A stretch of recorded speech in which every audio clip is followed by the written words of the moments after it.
मराठी आपली भाषा आहे, मातृभाषा आहे. ती देशामध्ये आपल्या मातृभाषेचं माननीय प्रधानमंत्री मोदीजींनी मराठी भाषेला अभिजात दर्जा दिला. आता मराठी भाषा आपली भाषा आहे आणि प्रत्येकाच्या तोंडातनं मराठी आपण बोलतो आणि मराठीलाच प्राधान्य महाराष्ट्रामध्ये आहे. पण हिंदी राष्ट्रभाषा आहे. हिंदी राष्ट्रभाषा असल्यामुळं हिंदी सुद्धा लोकांना आली पाहिजे. मराठी तर आपली प्रायोरिटी असलीच पाहिजे, ती आमची सर्वांची प्रायोरिटी आहे, कारण ती आपली मातृभाषा आहे. पण हिंदी सुद्धा राष्ट्रभाषा ती विद्यार्थ्यापासून पुढच्या येणाऱ्या पिढीला आली पाहिजे. याकरता जी काही नवीन शिक्षण नीती आहे त्यामध्ये आलेला अंतर्भाव अत्यंत महत्वाचा आहे. खरं तर मी काल बोलताना चुकलो की राष्ट्रभाषा म्हणण्याऐवजी राजभाषा म्हणायला पाहिजे होती, कारण मराठी ही राजभाषा, हिंदी ही राजभाषा आहे आणि काल मी असं म्हटलं की ती राष्ट्रभाषा आहे. पण राष्ट्रभाषा माझ्या मनाचं तात्पर्य माझ्या म्हणण्याचं तात्पर्य असं होतं की ही हिंदी राजभाषा आहे. खरं तर याकरताही काही लोकांनी टीकाटिप्पणी केली.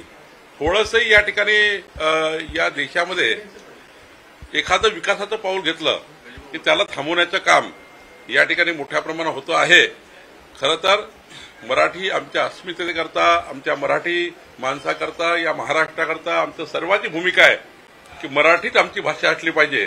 पण नॅशनल एज्युकेशन पॉलिसी मात्र या देशामध्ये जर विचार केला तर नॅशनल एखादी पॉलिसी येत असेल त्यामध्ये ते हिंदी असेल, हा विषय असेल, कारण हिंदीचा विषय त्या ठिकाणी घेतला गेला.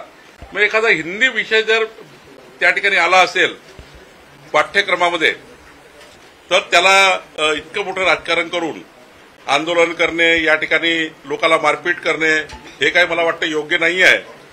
मराठी भाषेबद्दल आमचं कुणाची कॉम्प्रोमाइज नाही आहे, पण हिंदी भाषा सुद्धा प्रत्येक व्यक्तीला आली पाहिजे.